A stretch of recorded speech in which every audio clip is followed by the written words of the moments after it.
reason why I didn't want to get a mic is simple. I needed my hands free.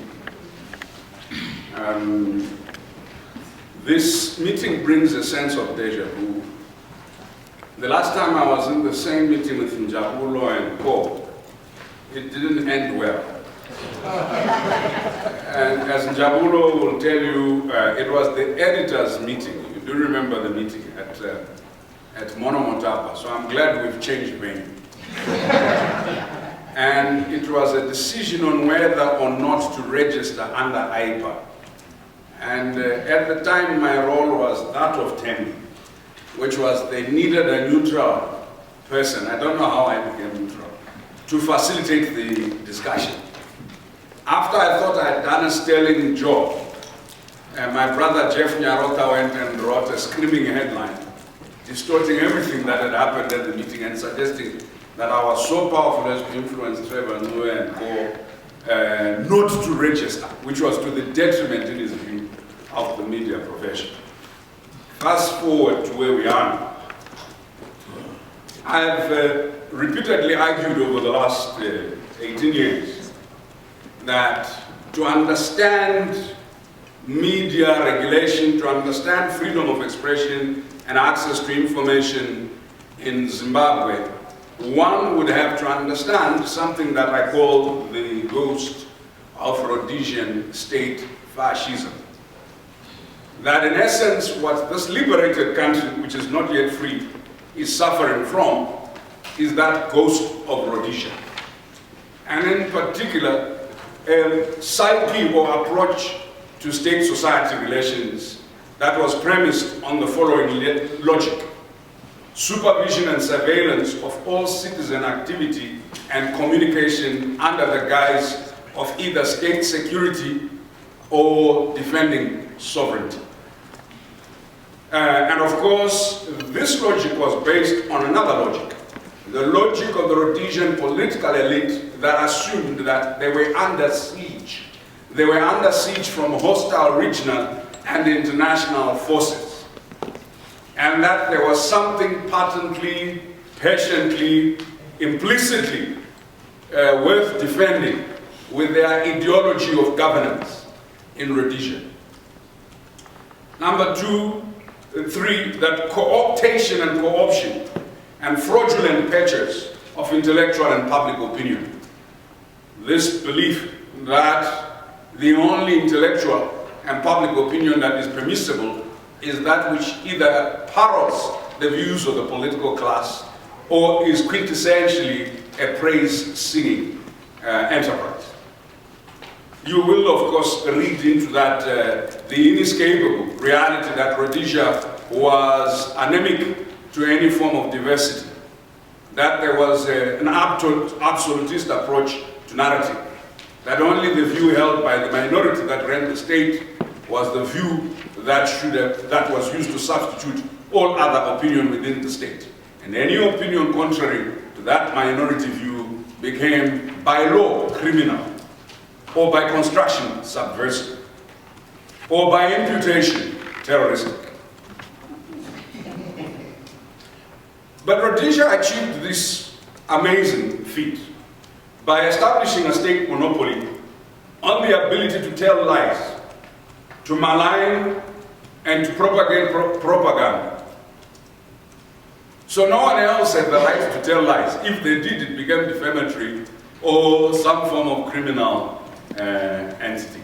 So the question that every right-thinking Zimbabwean, and especially those who fought in the War of Liberation and were subjects of this law under Rhodesia, should be asking is whether the Zimbabwean state believes, as did the Rhodesian one, that when a lie is regularly told, it becomes truth.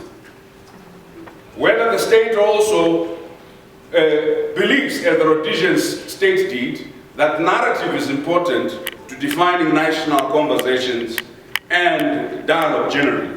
That is, what the people think, what they talk about, what they discuss is dependent on what they are dominantly fed through the media. In essence, that the media could be both the judge and jury in the political beauty pageantry of public consciousness and public opinion. It seems to me, and my views may be subjective, that Rhodesian fascism that I have described has either refused to die or has resurrected in a liberated Zimbabwe.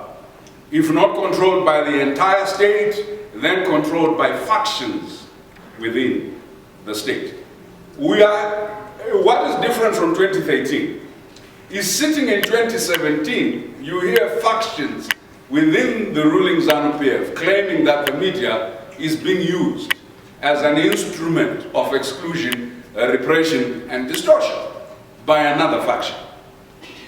The veracity of this does not require a rocket scientist, because for the rest of society, we have lived at the mercy of a media that chooses to call us either stooges of imperialism, persons without any intellectual pedigree, whose only idea of their nation, whose only appreciation of the state and condition under which they are surviving is that which is fed to them by white Caucasians. Because as natives, they are incapable of formulating an idea of whether or not they are poor, they are oppressed, and they are without rights. So, it seems to me, friends, that if we do that, in understanding freedom of expression in our country, we inescapably now need to ask ourselves, now that we know that perhaps there are limitations, and we must concede too that there have been significant improvements, we must ask ourselves whether our own approaches to freedom of expression are ideological. If they are ideological, what ideology impels our notion of freedom of expression? If they are values driven, what are those values, and do we have a consensus on those values? Are they purely political, in the sense that if there is exclusion of oppositional views, we feel that the press is not free? If there are inclusion of oppositional views, we then feel that it is freer. Is freedom purely defined in the theater and arena of political contestation when it comes to freedom of expression and freedom of the media?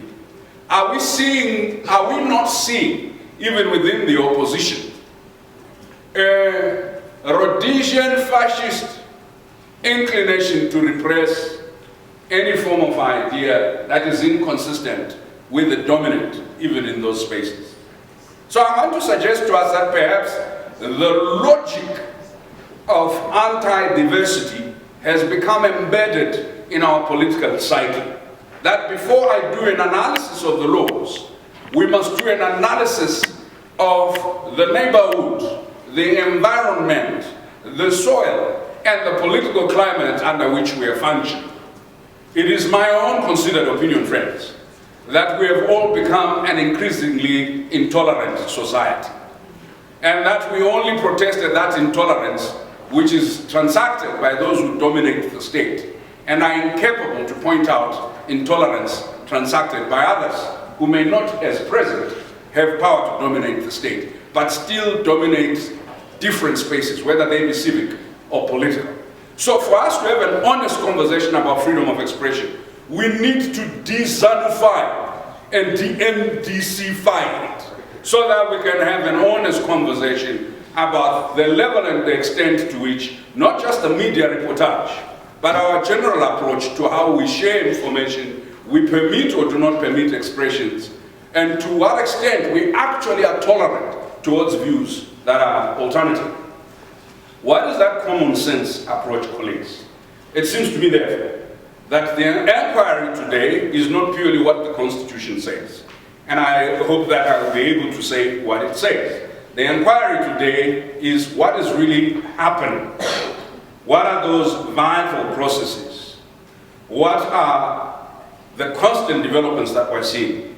What are the objective and subjective dimensions within this context? And how does that affect people? You've already said the poor, women, youth, and so on and so forth. And which in these perceptions is pure perceptive sensation, hyper-emotion, distorted interpretation, our own political inclination, or shaped by our class?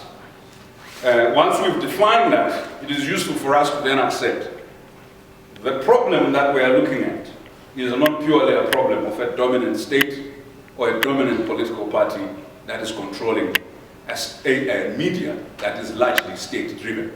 Because we would have to analyze whether the private media is itself not dominated by a set of interests.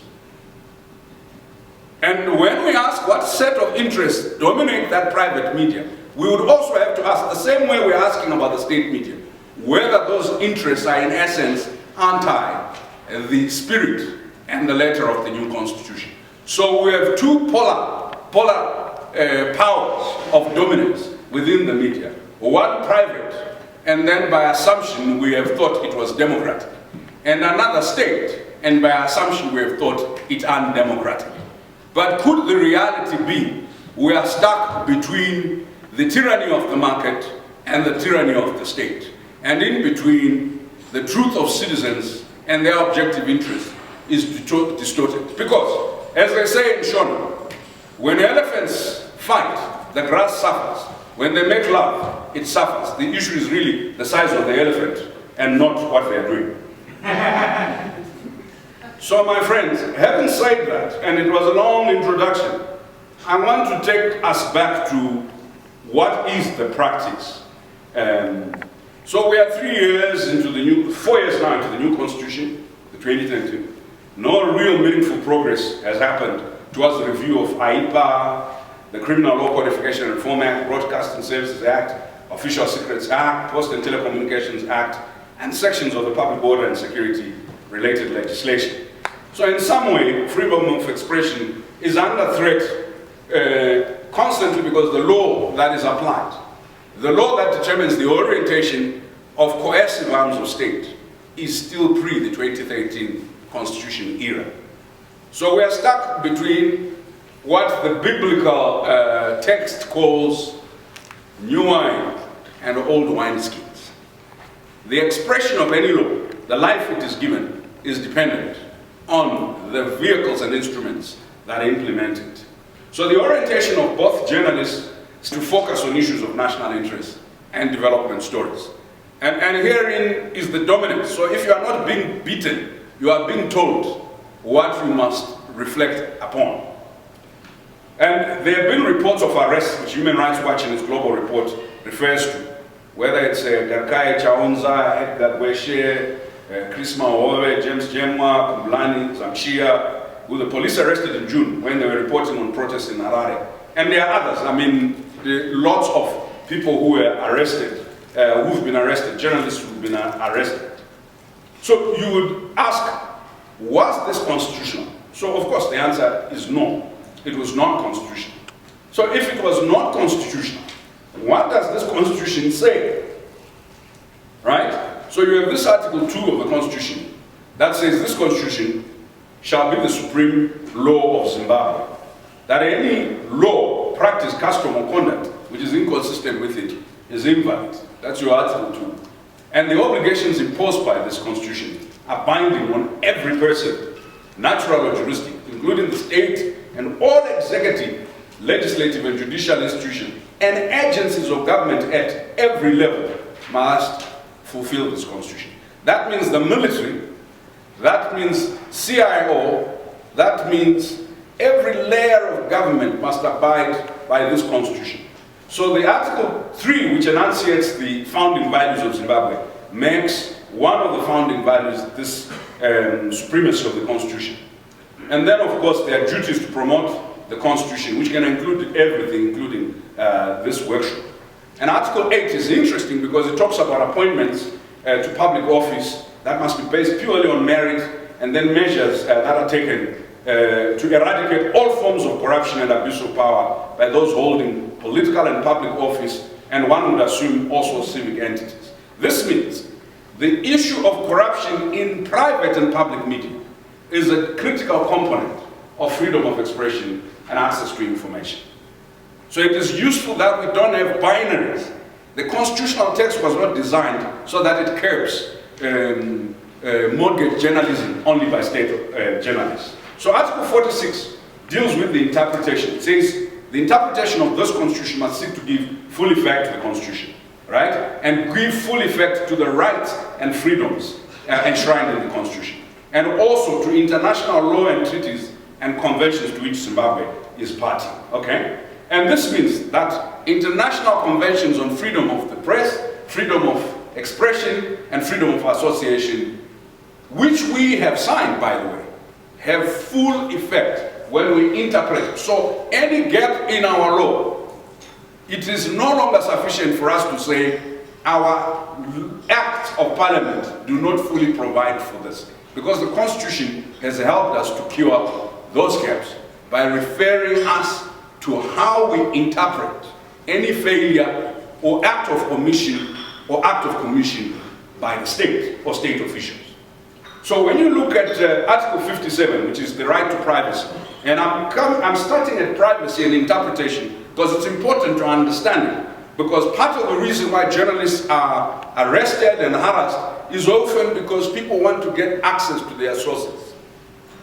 In the post-Baba Jukwa era, whoever that Baba Jukwa, I think that maybe this was just a state-constructed entity meant to divert people from campaigning ahead of the last election, and Zimbabweans being gullible and hungry for information all chased a shadow, right? Every day they look forward more to chasing this Jukwa character instead of registering and campaigning door to door in order to vote. And I suspect that Zimbabweans are at the same level of deception. I am not persuaded that there's a fight between G40 and Lacoste and so on and so forth. Because the nature of political elites is that no matter how intense there are differences, that they keep an eye on the primary objective, which is power. And it seems to me the preoccupation in both private and public media with a constructed fight of people who have not so much as scratched each other is a diversion, keeping people away from the core issues that the next election will be about. And it seems it is our collective foolishness and not necessarily the restraints of the law that is keeping us preoccupied. I have not known of any other team that, in seeking to win the Olympics, spends half its time, instead of training and practicing, watching its opponents. You learn nothing from non-practice. So let me go back to privacy. The right of every person to privacy includes their home, premises or property cannot be entered without their permission. Their person, home, premises or property cannot be searched without warrant. Their possessions cannot be seized, including their cameras and notepads. The privacy of their communications, including their emails, their WhatsApp, and etc., cannot be infringed, or their health condition disclosed. And you can see how even the private media, which likes to disclose the HIV status of certain public officials who differ with certain people, is in violation of this constitution. And I'm not sure whether the disclosure of the cancer status of somebody is not in violation of this unless done by the person themselves. Then we can argue what is in the public interest later on. Article 58 specifically protects the freedom of expression and association, which means the freedom to assemble and the freedom not to assemble. So you cannot be forced to attend a meeting, whether addressed by the leader of the opposition or the leader of the ruling party. Now, this happens every day. And this is a constant violation, whether it's a school child, or it's an adult, or it's a villager who's being forced to a meeting, or a shop which is being closed. Right? Sometimes when there are rallies, you're asked to close shops. This is a violation of that article of the Constitution.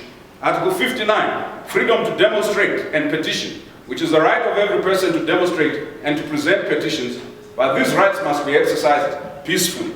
Now, they didn't say whether peacefully means peaceful. I don't know if I'm making sense, right?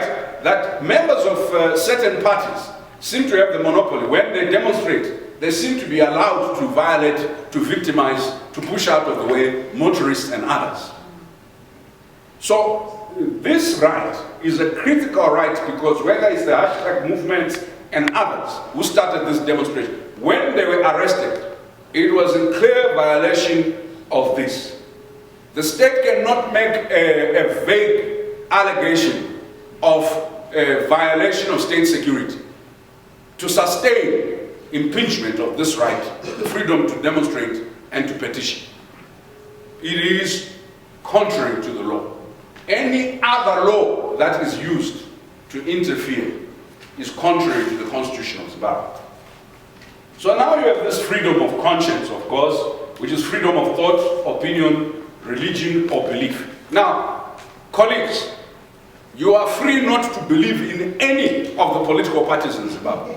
You are free not to believe in democracy. You are free not to believe in God. You are free to believe in God. You are free to espouse your freedom of conscience without restraint. That means any attempt to, in fact, the Constitution actually says, if you are religious, you can establish an institution where you propagate and teach your religion. It also says it does not restrain the choice of parents to determine what medium of faith their children should be directed towards. So it seems to me that there has been an attempt before to apply provisions of constitutions which are not this constitution.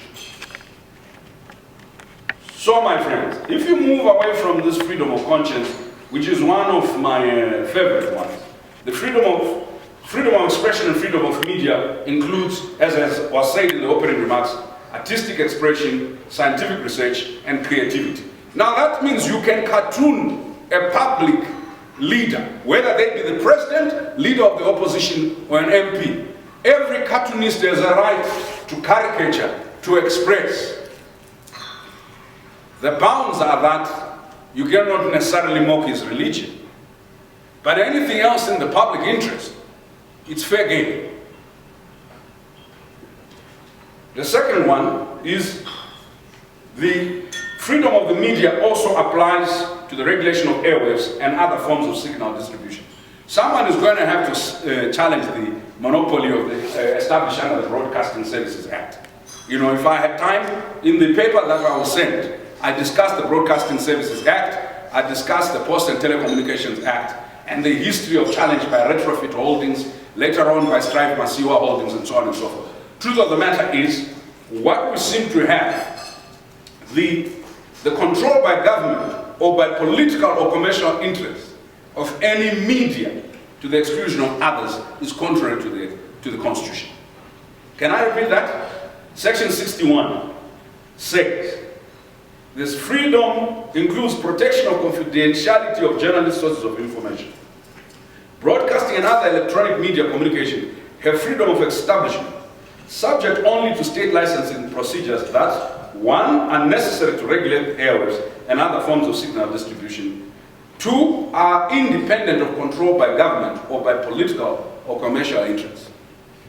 Zimbabweans, because of the length of repression by the state, often don't pay attention to the distortionary interest of private actors and the market.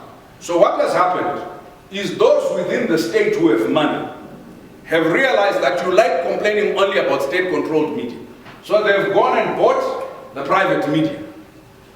If they can't buy the whole media, they've bought journalists. So they have achieved the objective which is contrary to the Constitution. I am not talking about a party or political party magazine. I'm talking about media that claims to be either private or public, but yet is controlled, either indirectly or indirectly by this dominant interest.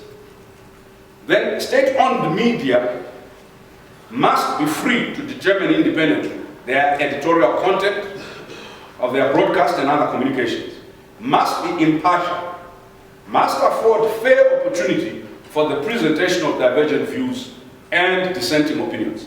I think many of you would want to laugh at that stage because it's a comic relief, right? Because when you read this article in the Constitution and you look at what is happening, you ask, how can you force the state media to be impartial, to be independent, when people within the ruling party, some of them seem to be incapable of forcing that policy upon it? A radical constitutional intervention may be necessary to find what the new parameters of liberation are. I'm grateful to war veterans. I'm grateful to my fathers and others who sacrificed to bring this country out of colonial rule. But the destination was not exit from colonial rule. The destination was freedom and liberty for us all. And those of us who live in this moment, we are like, as Frantz Fanon says, every generation must out of opacity either redeem its mission by prosecuting it, or it must betray its mission. So we're part of that generation that is refusing to betray its mission. Anti-imperialism, anti-colonialism, anti-fascism should not become an embrace of indigenization of oppression, or indigenized oppression.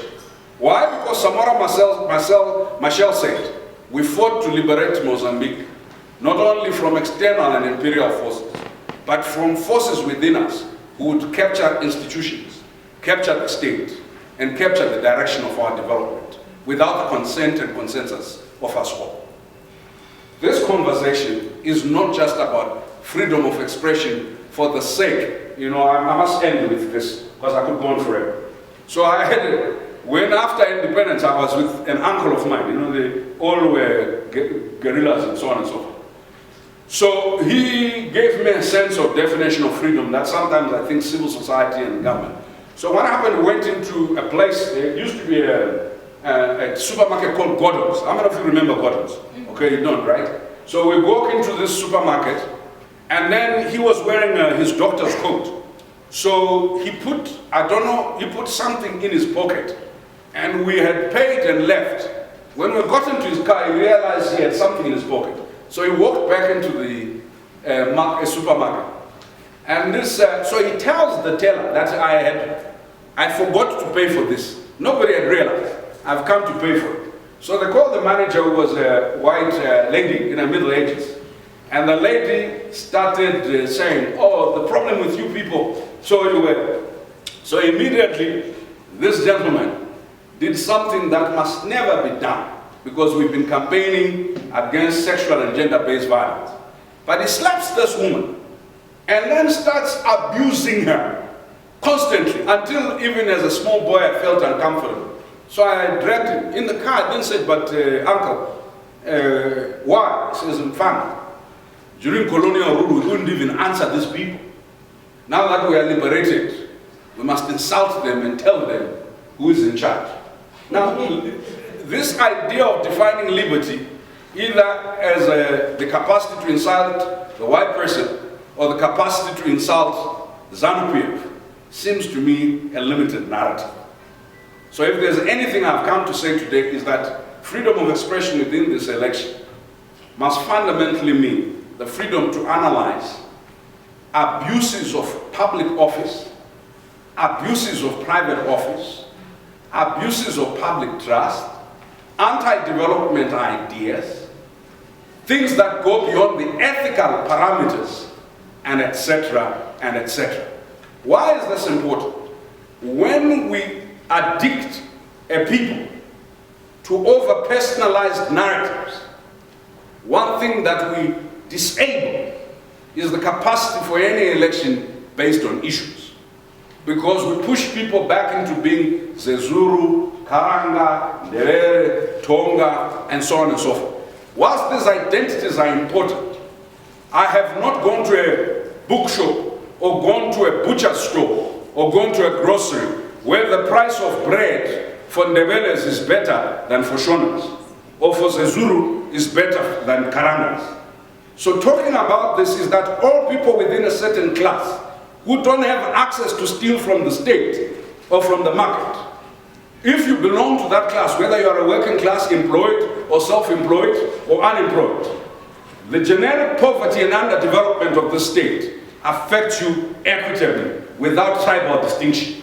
That means the notion of liberation must mobilize you across those limitations. I have not known a person who has ruled us better over the last 100 years because they were from our tribe or our race.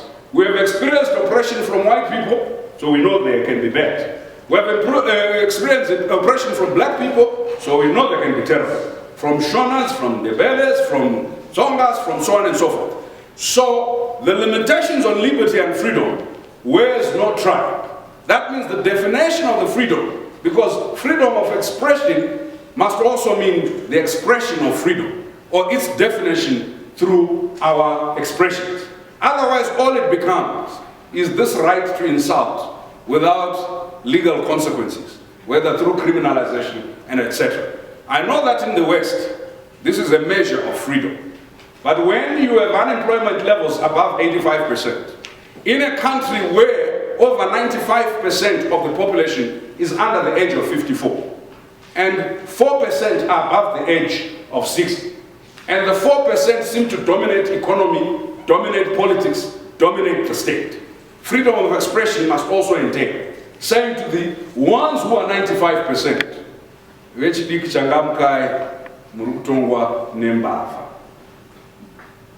for those who didn't catch that French term, it means let a generation take the issue of self-representation seriously. And it does not need to be a G40. It simply needs to be a generation freedom. And my parting word on this access to information is, we need to know the 15 billion that Mugabe talked about. We need to know about some of the monies that are being alleged were taken, whether by Professor Moyo and others. This is not the private entitlement of factions within the state. This is a public entitlement under the Constitution. Until our courts have the courage to declare that investigations of looting of public coffers by either factions in the ruling party, including those components of the opposition that are looting city councils and municipal councils, then we have not yet arrived, comrades and friends, at that stage where freedom of expression and access to information has any meaningful, transformative and developmental value. We are still stuck in the myopia of polarized, sectionalized competition. You have indulged me. I went a little bit over my time. I avoided talking about the Broadcasting Services Act because I believe you've been dealing with them for a long time. All I needed to say today is define expression and its freedom quotient. Define the premium of that freedom and not purely the right to insult or not purely the right to know how those whom we cannot stop are doing what they are doing to our detriment. Thank you. For these and other stories, visit our website www.263chat.com. Follow us on Twitter @263chat and like our Facebook page 263chat.